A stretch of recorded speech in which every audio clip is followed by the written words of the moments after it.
Welcome to Week 3 of the Civ World Cup, Season 3. This week, we are highlighting the game between the Civfr team, Ulysse, and CPL team, Zone of Control, aka ZOC. Ulysse features Ledge, Abelbrimy, Softstyle, and MJK, while ZOC features Noob, Spoon, Jessica, and Fish. However, Destoria would replace Abel before turn 1. Here you can see the spawn from Spoon playing Ethiopia, which is an okay spawn settling on the copper, giving Ethiopia its bonus for settling on hills. Jessica playing Victoria had a good spawn, getting an inland sea at the top of the map. Noob playing China moved to settle right on the stone, giving him an easy Stonehenge tile. Fish was playing Rough Rider Teddy and had a pretty decent spawn with another continent to their north. On the other team, you have Ledge playing Dido, who had a great spawn with a 2-3 deer and immediate +4 harbor. Not too far on the other side of the ocean was Destoria playing his favorite Gandhi, who also had a strong start.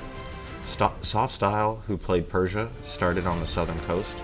You can get a glimpse of MJK, who may have had the best spawn of all, getting 2 3-2 bananas.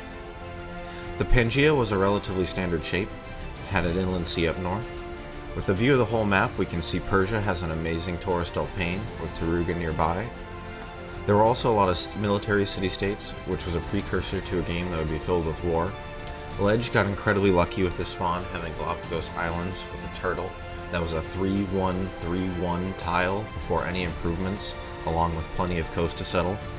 Noob decided to go straight for a Stonehenge rush before they got their first settler out, the irony being that China used the great profit from Stonehenge as a scout to find their first city. Even before the second settler, they started to rush Great Bath.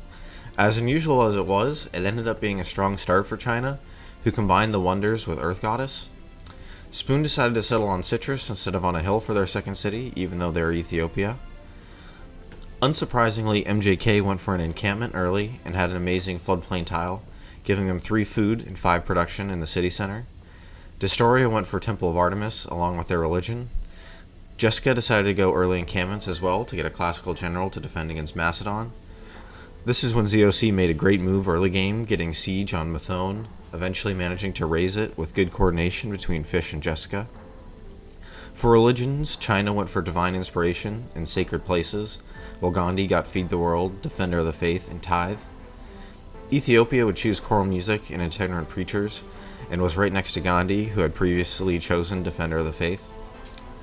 On turn 32, China was only on 2 cities, but managed to get Oracle and was completing Hanging Gardens in a second city.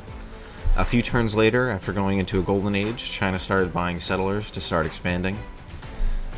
The continent split worked really well for America, allowing them to attack and defend through one-tile chokes, but Macedon was trying to get revenge and rushed America, who was able to save one of their settlers and get a horse out just in time to defend their city. At the same time, Destoria managed to steal a builder from Ethiopia and do some damage on Harar, who was forced to chop a sword. Macedon's push was unsuccessful, and they were unable to find any units to steal or tiles to pillage, but they forced America to get some units out early and delay their sim. The China sim was impressive, achieving a strong early lead in tourism. Ethiopia noticed some Varu were on the way and managed to get 2 swords up to hold out against the Varu from Gandhi.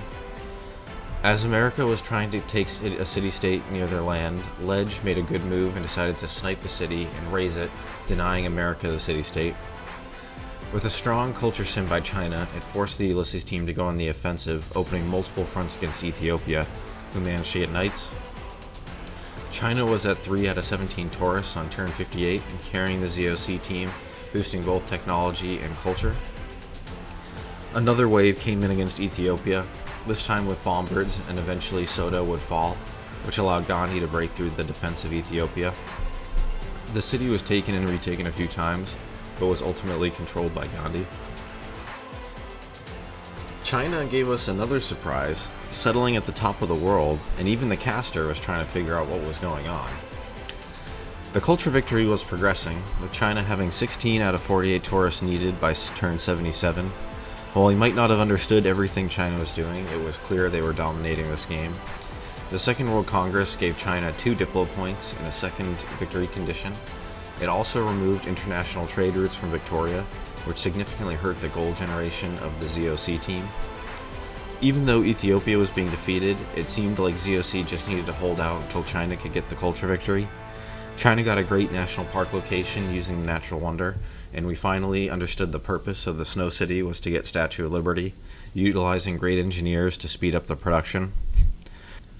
In response, Ledge decided to get some military up to try to make an impact on the game, while Persia went all in on the culture defense, even running some theater square projects.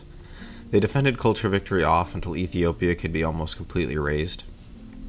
Turn 92, the Statue of Liberty was completed, putting ZOC close to a victory, only a few turns from the next World Congress. Ulysses was trying to eliminate Ethiopia prior to the World Congress to allow them to prevent the diplomatic victory.